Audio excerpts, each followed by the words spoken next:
So you think that picking up your phone and scrolling on Instagram or Facebook or whatever you scroll on is actually giving your brain a break? Well, you're mistaken. And you know what? I'm going to help you today to figure out what you can do to actually get a good break without picking up this device. And we're going to get there in just one moment.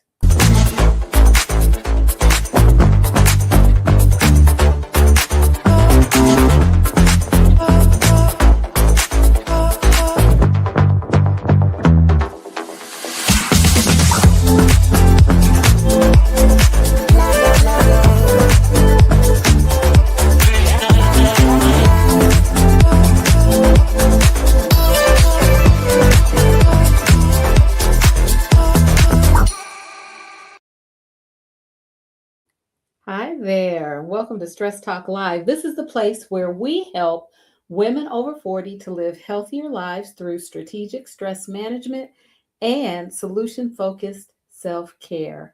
I'm your host, Marcyline Bailey, and I'm so glad that you joined me today. We are talking about useless breaks. These are breaks that you take and you think you're getting a benefit from, but not really. And I'm going to share with you four, yes, four stress breaks that actually work for you. Let me adjust this a little bit. Yeah, there we go. Okay, so I'm not going to belabor things because, yeah, let's just jump right into it, okay? Um, oh, I will say this though. Please like, subscribe, and the let me just slow down. See, I was in my class a few minutes ago and it ended. That's why I'm getting on late. So now I'm rushing, but I'm not going to rush. I'm going to take a deep breath and slow down and pull myself together. Okay, here we go. Please like and subscribe to ML Bailey Consultants on Instagram, Facebook, and YouTube. There. Phew. Brought myself down. Okay. So let's jump into our topic for today. We are talking about useless breaks. Useless breaks. And I'm going to share with you the four stress breaks that actually work. So why do you think that I like this? I like it because we often talk about taking a break at work, and when we take that break, we go back to what we were doing, but we end up feeling just as um, stressed as we were when we took the break, right? We pick up our phone, we scroll a little bit, we check out the news feed, what's going on in the world. We also check out what's going on IG, who said what. We laugh at a few of the posts or we respond to a few of the posts, and that's our break. But it doesn't really give our brain a break. And I want to talk about, before I get into the four stress breaks that actually work, I want to give you a little bit of information about chronic stress as well as the science behind stress. How about that? Okay. So I have my notes over here. I'm thinking I might put them over here, but I do have them right here. So if you see me going back and forth, like my head's going like right now, uh, just, I don't want to give you whiplash. Just explaining what I'm doing. I'm looking at my notes and trying to stay on track. So here's our topic. We're talking about useless breaks, and I'm going to share four stress breaks that actually work for you. First, I want to talk about chronic stress and what it is. We talk about stress, and people always say, I'm so stressed. Well, you've heard me say this often, that chronic stress is with us, right? When we forget that our stress level, we have to have a certain stress level just to get up. It motivates us, right? To get up and to do things. But what tends to happen is when we are under pressure, when we are going through some difficulties, when we have deadlines to meet and we have to meet them, or we feel something bad's going to happen, when we're dealing with situations at home or at work that seem to compound, our stress level goes up and it goes up, but it doesn't go all the way back to a relaxed state. It goes up and it may come to maybe this level, but we're still stressed. And I want to share a little bit with you about what that actually means. And I am going to have to switch some things over here because I want to share a few slides with you. Let's see. Let me pull some stuff up for you, okay? And here. So I put together oh, there it is. Okay, you got it. This is a picture of the brain. So I wanted to share this slide with you, and I have another slide of the brain that I wanted to share with you because I want to give you some. I wanted to give you some idea of what stress, the biology of stress. Okay, so if you're looking at this slide, there's the prefrontal cortex. Now, the prefrontal cortex is where it's the part of the brain that controls planning. It helps us to focus, and it also helps us to make decisions. What researchers have found is that when we experience chronic stress, that chronic stress and high cortisol levels, and I'll mention cortisol a little bit later, but cortisol is one of the hormones that's released that keeps that stress response going, keeps it churning. And when we are exposed to high levels of cortisol, then researchers have found that this prefrontal cortex actually shrinks. And so, because of that, people who experience high levels of stress have trouble making decisions, and they are emotionally reactive. It doesn't take much to set them off. It doesn't take much to set them off. And so it's very important for us to learn, I think, the biology around stress so that we can understand what's going on in our bodies. So that's one of the reasons I wanted to share this slide and the next slide that I'm going to share with you. The other thing that I will also mention is that people who have experienced extreme trauma have difficulty remembering things. People have difficulty making decisions, and they are on edge a lot. That's because of those high cortisol levels that are being maintained in their blood system. The other, there we go, part of the brain that is affected by stress is the hippocampus. Now, our hippocampus, and I borrowed this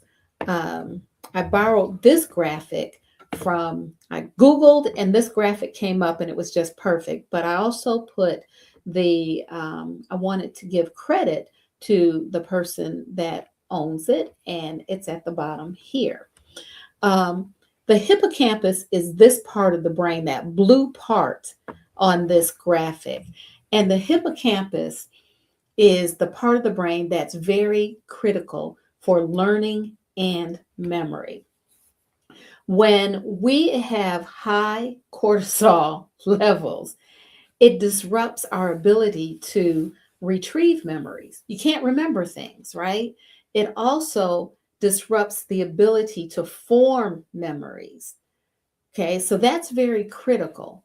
If we're not able to form memories, it's very difficult for us to protect ourselves, right? It is because the brain uses memories, uses what it's been exposed to help us to keep us safe. So the hippocampus, that blue ring there, um, when we are under a lot of stress or we experience have high cortisol levels, we also experience brain fog, it's forgetfulness. It's hard to recall information. The amygdala is also a part of the brain that's very important to us, right? The amygdala is the threat detector. And as you see, it's that blue little bubble there. Um, you see the line, it's a blue little bubble, purple bubble there. The amygdala is the threat detector. When we perceive, when we see a threat, the amygdala will start working. And I'm going to tell you exactly what happens in just a moment. But the amygdala will start working and it sets off a chain reaction that, again, is biological in nature. What happens, however, is when we experience chronic stress, the amygdala becomes overactive. And it's constantly scanning and screening for threats. When the amygdala is overactive and it's constantly scanning for threats, that is the start of anxiety. So we want to, again, be very aware of how aware of the biology of stress. Okay. And I'm going to go into that in just a moment. I want to remind you too that as we're talking about stress, I do have the 7-day stress reset guide available to you. It's a free download on my YouTube channel, and it will help you to reset during the day. As a matter of fact, I need to share this that research has shown that people who experience chronic stress have difficulty completing tasks. It takes them longer to complete tasks, and they have difficulty just solving problems than those who um, are not overstressed. So if you download, or you should download the 7-day reset guide, 7-day stress reset guide, there are many resets built into each of those 7 days. And so it's available to you and it's free. So I've talked a little bit about the chronic stress. I've talked about parts of the brain. I want to also give you additional information about the science behind stress. So what happens? So basically, when we perceive a threat, when we perceive a threat, or we are experiencing an actual threat, or we're just imagining a threat, the amygdala, that little purple bubble on the screen there, initiates. It starts to send a signal to the hypothalamus. And the hypothalamus actually acts as a command center. So if you look on this diagram, the hypothalamus is like a turquoise little bubble in the middle of the graphic. Okay. So the hypothalamus, which is the command center, and that command center it talks to both the sympathetic and the parasympathetic nervous system. It talks to both systems. And it's like it's in charge, right? It's like probably in its little, like it almost looks like a spaceship when you on this graphic, but it's in there and it's controlling things, right? It's there managing all of this biology. But the amygdala, which tells us, hey, there's a threat, something's happening, I've scanned, and yes, we've got to be careful. We have to do whatever it is to make sure we're safe, sends that signal to the hypothalamus. The hypothalamus then starts releasing adrenaline. Adrenaline is the same as epinephrine, right? So it starts releasing adrenaline. Now, when adrenaline is released, what you'll notice and what you will feel in your body is that your heart is going to start beating faster. And you're also going to start breathing more rapidly. The heart beats faster so that it can get blood to all of the parts of the body. It gets there faster. It wants lots of blood and to the parts of the body, right? And you're breathing faster so that you can get more oxygen to your different parts of the body, because the body is getting ready to fight or to flee, right? Fight or flight. It gets ready to fight or to flee. So you have to be ready to do that. So your heart is pumping to get blood to all of the parts of your body. It's also, you're breathing faster so that you can get more oxygen.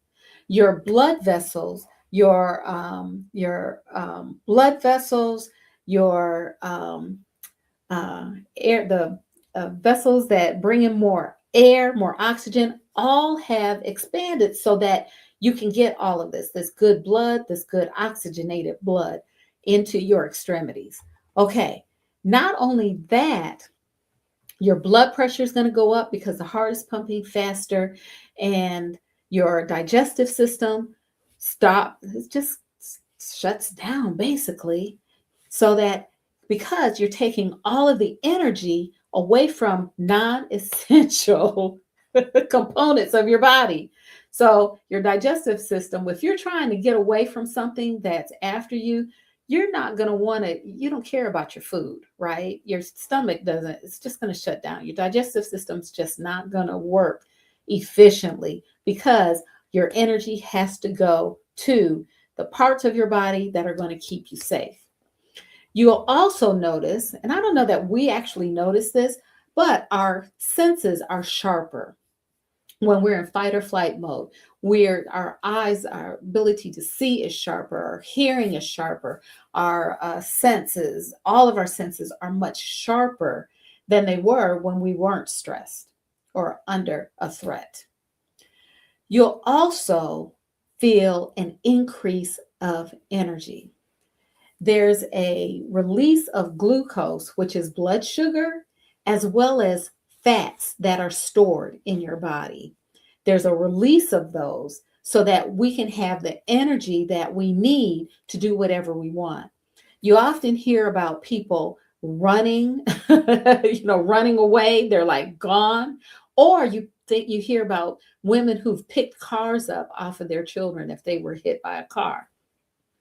All of that is because, not only because of the adrenaline, well, it starts with the adrenaline, but it's also caused by the stress response. So that's what the amygdala does. The amygdala sends that distress signal to the hypothalamus, and the hypothalamus gets on its job, and it's the control and command center. Then I talked about the sympathetic system, nervous system, and the parasympathetic nervous system. You can think of it a couple of ways. The sympathetic nervous system is like the gas pedal.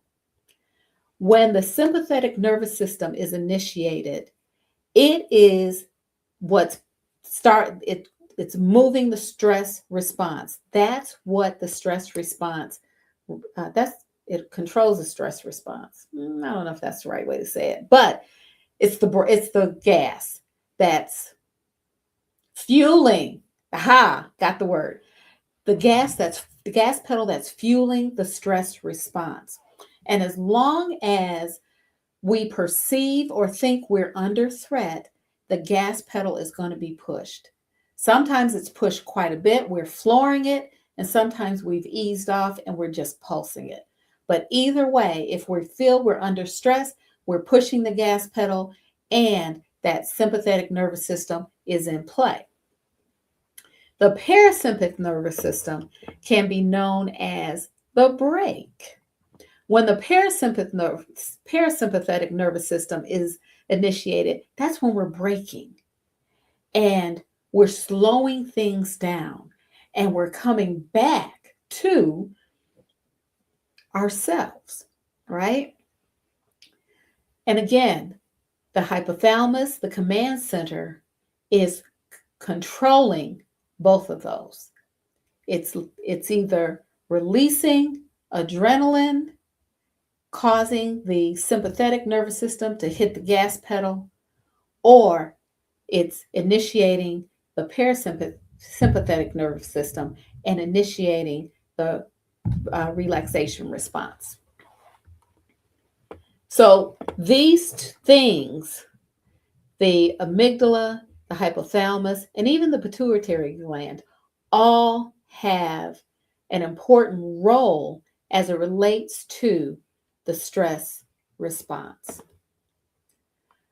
So, talked about a little bit of the science. Let's also talk about there's a second component to the stress response. The hypothalamus, okay, let me go back.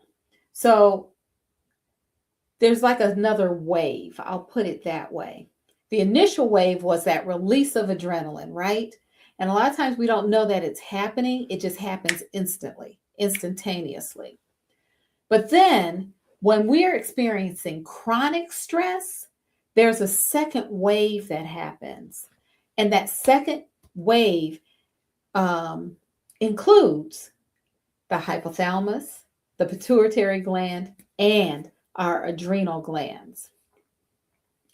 And basically, what happens is with that second wave, we get a constant stream of cortisol in our bodies. Constant stream. We're constantly revved up and we're constantly on high alert. That's really what happens when we are experiencing chronic stress. The hypothalamus, the pituitary gland, and our adrenal glands are constantly pushing cortisol into our blood system. Now, when that happens, and let's face it, here in the US, we are stressed out, y'all. we are so stressed. We are stressed. I mean, we are everybody's stressed. Everybody's stressed. We're all stressed. When we're experiencing chronic stress, it does physical damage. It does physical damage to us, to our bodies, because of the because of what it does to because it's well, let me just tell you what it does, okay? It keeps our blood pressure high. That's one thing. Our blood pressure remains high when we're under chronic stress. Remember, I said that when the stress response is initiated, it causes our blood pressure to increase. That's because our heart's beating harder and we're breathing faster. So our blood pressure is higher. So it increases our blood pressure and our blood pressure stays high. Because of that, it also causes damage, not because of it, but in addition to, it causes damage to our arteries as well as our blood vessels. The cortisol does. I'm sorry, adrenaline does. Constant adrenaline does. This makes us more prone to heart attack and stroke. So if you're under chronic stress, the chances of you have a higher chance of having heart attack or stroke because of the damage to your arteries and your blood vessels, as well as due to the high blood pressure you might be experiencing.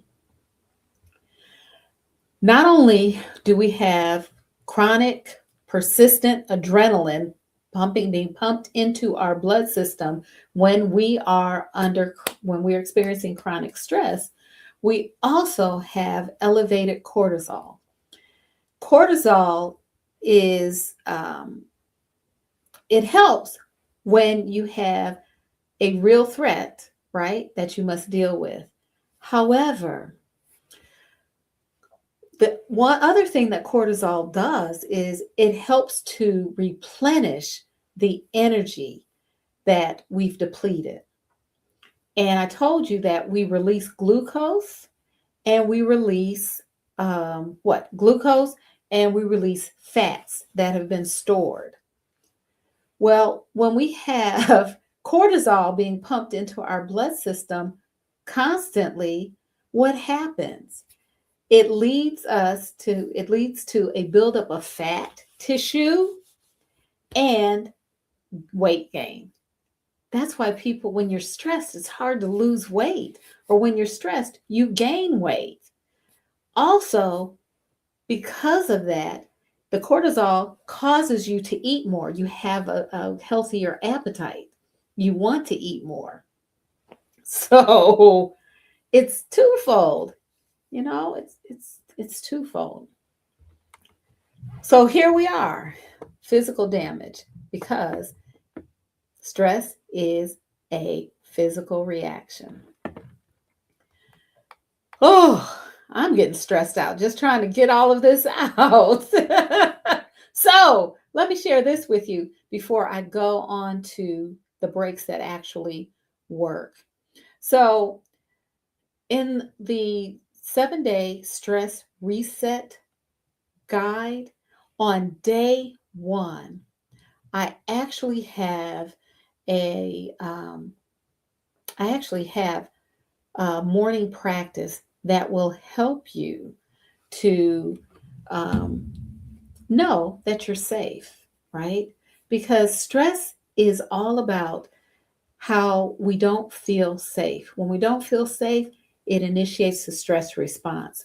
And so, the first day of the 7-day stress reset guide, I help you to recognize that you're safe. And I provided you with a morning practice that you can do right off the bat to remind yourself and to assure yourself of your safety.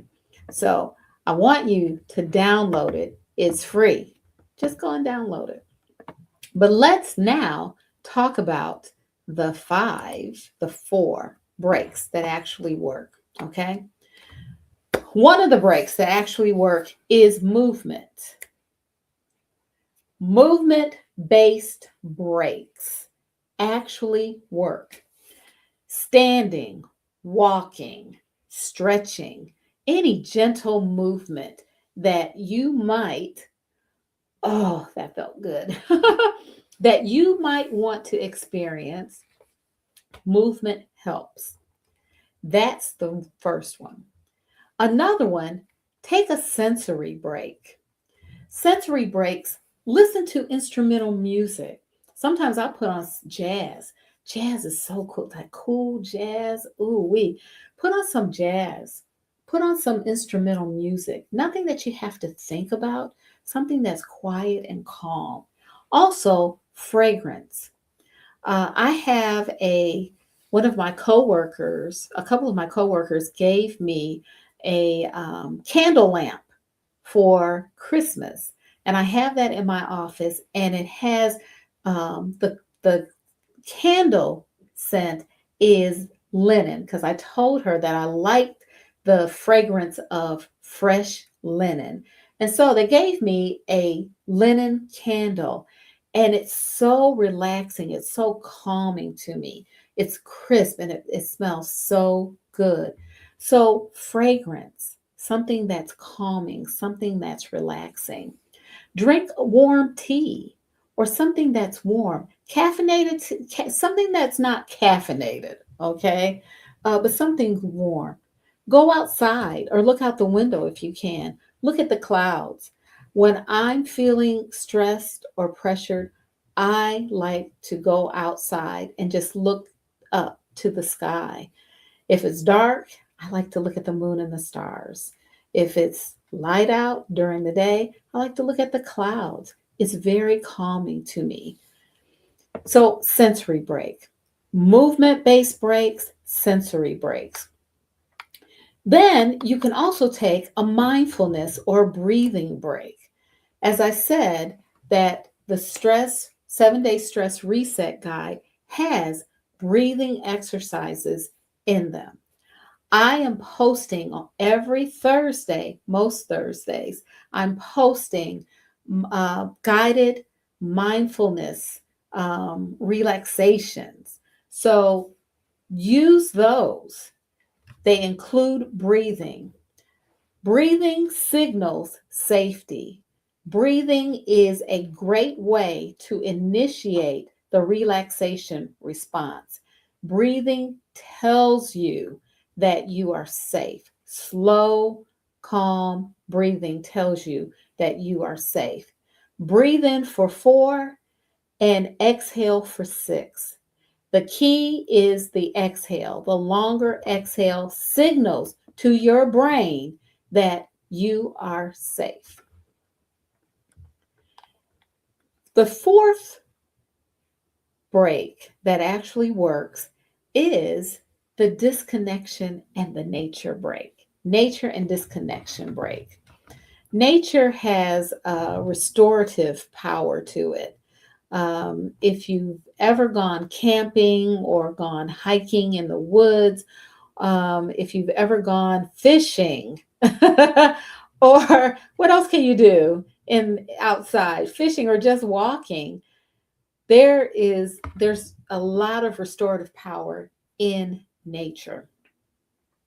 Just go outside if you can. Go outside. Feel the sun on your face, on your skin. Feel the wind, the breeze, the light breeze on your face, on your skin. Thank you for the thumbs up on your face or your skin. Listen to the birds. Look at the squirrels. The squirrels are playing. Look at the squirrels running around playing. Go outside in nature. Look at your shadow if the sun is out. Check out a rainbow after a rain. Enjoy nature because it is restorative. So, we've talked about many things today. I've stumbled through many things today. Horseback riding. Yes, horseback riding. Exactly. Yes, Barbara. Horseback riding is great. Actually, being around pets, if you have a pet, a dog or a cat, they are very calming and very relaxing. If you work in a space where you're able to bring your pet to work, that can also be very calming as well. We've talked about, and I've shared, useless breaks. And I've given you 4 stress breaks that actually work. I talked about chronic stress. I talked about the science behind stress. And then I shared the 4 breaks that actually work. I'm so glad that you joined me today. I look forward to seeing you again next time right here on Stress Talk Live. I will include the download in the on our um, on our post so that you can download the 4 types of breaks if you feel that it'll be helpful. Don't forget to subscribe, give me a thumbs up, and I'll see you next time. I'm Marcyline Bailey. Take good care.